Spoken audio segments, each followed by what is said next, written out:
పునరుత్థాన ప్రభువునందు ప్రియ సహోదరి సహోదరులారా, పునరుత్థానం అంటే చీకటి నుండి వెలుగులోకి, దాస్యము నుండి స్వేచ్ఛలోకి, పాపము నుండి ఆధ్యాత్మిక వెలుగులోనికి, మరణము నుండి జీవములోనికి. ఇది పునరుత్థానం అంటే నిర్వచనం. ఎందుకంటే పునరుత్థానములో క్రీస్తు ప్రభు యొక్క మహిమ, తాను ఈ లోకానికి వచ్చి ఈ లోకాన్ని ఉద్ధరించినటువంటి చివరి అంకము మనకు అర్థమవుతుంది. అందుకే పునరుత్థానం అన్నటువంటిది ఒక చీకటి నుండి వెలుగులోకి ప్రయాణము అన్న విధముగా మొదటి నుండి కూడా రక్షణ చరిత్ర నుండి మనం బైబిల్ నుండి పఠనాలు విని ఎంత గొప్పగా ఆ పఠనాల ద్వారా దేవుడు ప్రజలను చీకటి నుండి, దాస్యము నుండి, పాపము నుండి, మరణము నుండి వెలుగులోకి ఎలా నడిపించాడో మనం అర్థం చేసుకున్నాం. మొదటి నుండి కూడా దేవుని యొక్క గొప్ప మనస్సు ఇది. ఆయన మనిషి పట్ల ఎంత జాలి కరుణ చూపించాడో మనకు ఆ పఠనాల ద్వారా అర్థమవుతూనే ఉంది. అయితే మనిషి తన పాపపు స్వభావాన్ని మార్చుకొనకుండా దేవునికి దూరంగానే ఉండిపోతూ వచ్చాడు. దేవునికి ద్రోహం చేస్తూనే వస్తున్నాడు. అటువంటి ఆ సమయంలో దేవుడు తన కుమారుణ్ణి పంపి ఈ లోకంలో ఉన్నటువంటి పాపాన్ని తొలగించాడు. ఎలా తొలగించాడో మనం ఈ 40 రోజులుగా ధ్యానం చేశాం. ఆయన శ్రమల ద్వారా, ఆయన రక్తము ద్వారా, ఆయన పడినటువంటి హింసల నుండి, ఆయన పడినటువంటి వేదన ద్వారా ఈ లోకాన్ని పాపము నుండి విముక్తి చేసి పాప ప్రక్షాళన చేశాడు అంటూ మనము పౌలు రాసినటువంటి పత్రికలలో చాలా చోట్ల వింటాం. ఎందుకంటే పౌలులాగా పునరుత్థానాన్ని అర్థం చేసుకున్నటువంటి రచయితలు మనకు దొరకరు. అంత గొప్పగా పునరుత్థానం గురించి ఆయన అర్థం చేసుకున్నాడు. అలాగే తన పాఠకులకు, తన శ్రోతలకు ఆయన ఎక్కువగా పునరుత్థానం గురించి వివరించాడు. చివరికి ఆయన ఏమంటాడంటే, పునరుత్థానం లేకపోతే మన విశ్వాసము వ్యర్థము అంటాడు. అంత గొప్పగా పునరుత్థానాన్ని ఆయన శ్లాఘిస్తూ ఆ మహిమను మనందరికీ తెలియజేస్తాడు. శిష్యులందరికీ పునరుత్థానము అన్నటువంటిది ఒక నూతన ఉత్సాహాన్ని ఇచ్చింది, నూతన జీవాన్ని ఇచ్చింది. ఎందుకంటే అంతకుముందు అందరూ కూడా భయాందోళనతో ఉండిపోయారు. వారు చూసింది ఏమిటి? శ్రమలు, హింసతో కూడినటువంటి ప్రభువు మరణం, తాము నమ్ముకున్నటువంటి ప్రభువుని హింసలతో చంపివేశారు. ఇవి వారు గమనించారు. హింస, మరణము, ఇవన్నీ కూడా వారు గమనించి భయంతో, ఆందోళనతో ఉన్నారు. కానీ ఎప్పుడైతే పునరుత్థానం జరిగిందో అప్పుడు వారు పూర్తిగా మారిపోయారు. పునరుత్థాన ప్రభువును చూసినప్పుడు వారిలో నూతన ఉత్తేజం కలిగింది. వారందరూ ధైర్యముతో ముందుకు వచ్చి ప్రభువును శ్లాఘించారు. ఎలాంటి భయము వారిని ఆవరించలేదు. మనము పునీత పేతురు గారి మొదటి ప్రసంగం వింటే మనకు అర్థమవుతుంది. పేతురు అంతవరకు కొంచెం పిరికివాడుగా ఉంటూ ప్రక్కన ఉన్నటువంటి పేతురు ఎప్పుడైతే పవిత్రాత్మ ఆయన మీద వేంచేసి వచ్చి ఆయనను దృఢపరిచిందో అప్పటి నుండి ఎంతో ధైర్యంగా ఆయన మాట్లాడుతూ అపోస్తుల కార్యములో ఒక గొప్ప ప్రసంగం చేస్తాడు. ఆ ప్రసంగం విన్న తర్వాత కొన్ని వేల మంది ప్రభు వైపు తిరిగారు అంటుంది అపోస్తుల కార్యములు గ్రంథం. ఆయన అన్నాడు, మొదటి నుండి కూడా చరిత్రను వివరించాడు. ప్రభు ఎంత దయామయుడై మనందరినీ రక్షించాడో, కాపాడుతూ వచ్చాడో, కంటికి రెప్పలా కాపాడుతూ వచ్చాడో, తల్లి బిడ్డను ఏ విధంగా సంరక్షిస్తుందో ఆ విధంగా సంరక్షిస్తూ వచ్చాడు. కానీ మనిషి పాపం చేత దూరమైపోతూనే ఉన్నాడు. చివరికి ఆయన తన కుమారుని పంపినప్పుడు ఆ కుమారుని కూడా మనమందరం కలిసి ఆయనను చంపివేశాము, ఎలా చంపామో మీ అందరికీ తెలుసు అంటూ యూదులను ఉద్దేశించి ఆయన గొప్ప ప్రసంగం చేశాడు. ఆ ప్రసంగం తర్వాత కొన్ని వేల మంది మనస్సు మారి ప్రభువునందు జ్ఞానస్నానం స్వీకరించి గొప్ప ఆధ్యాత్మిక అనుభూతిని పొందినట్లు అపోస్తుల కార్యము మనకు వివరిస్తూ ఉన్నది.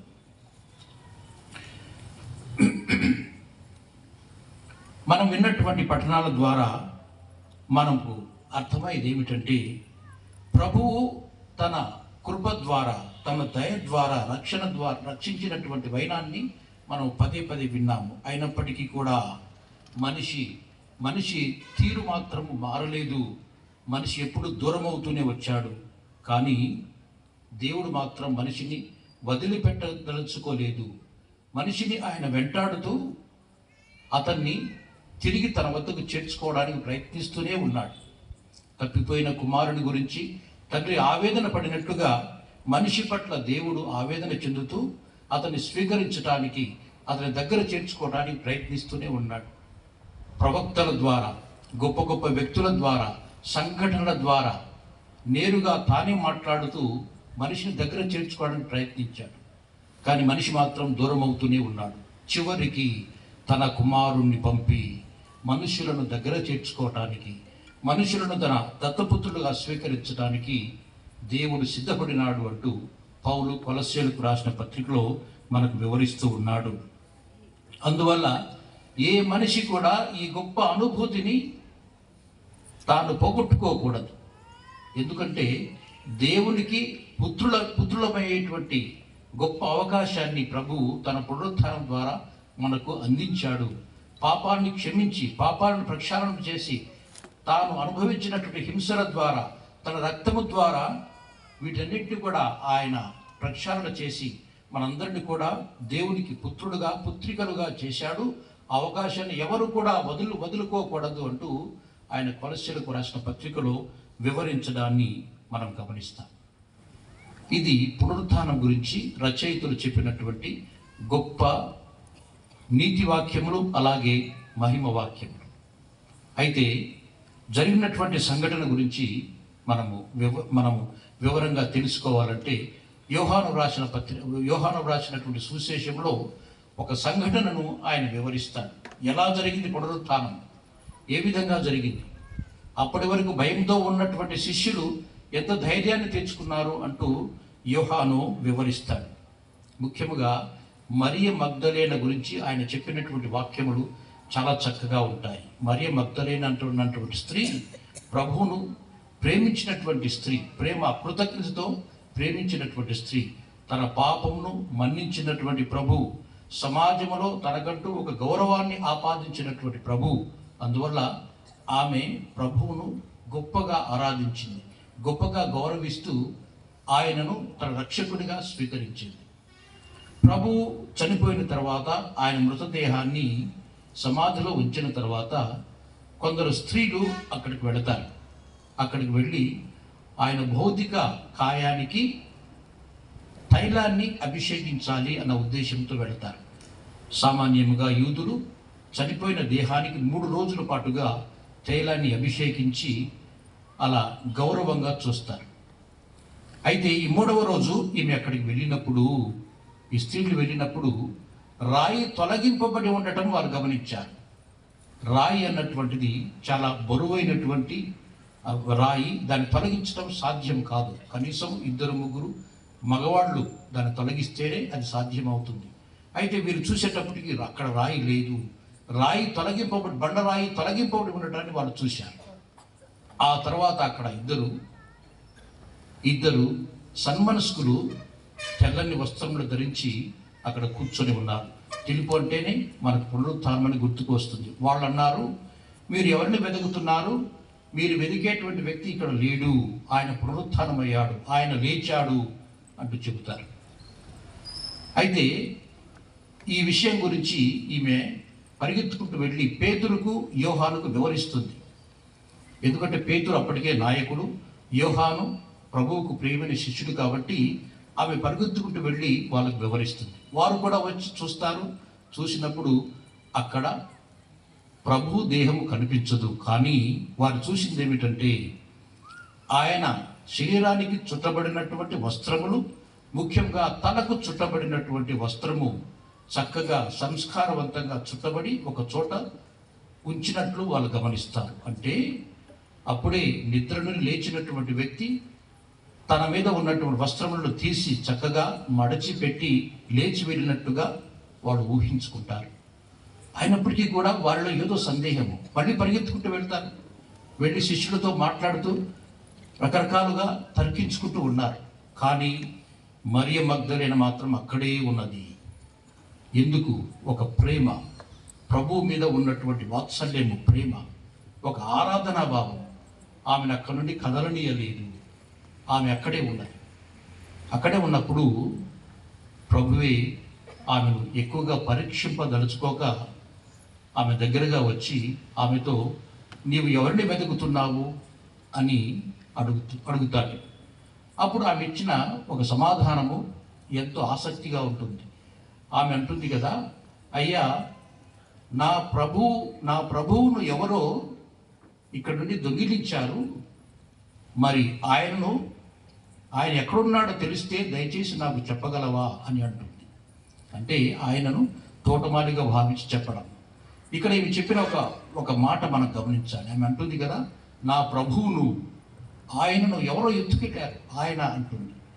ప్రభువు మరణించేప్పటికే 3 రోజులైంది.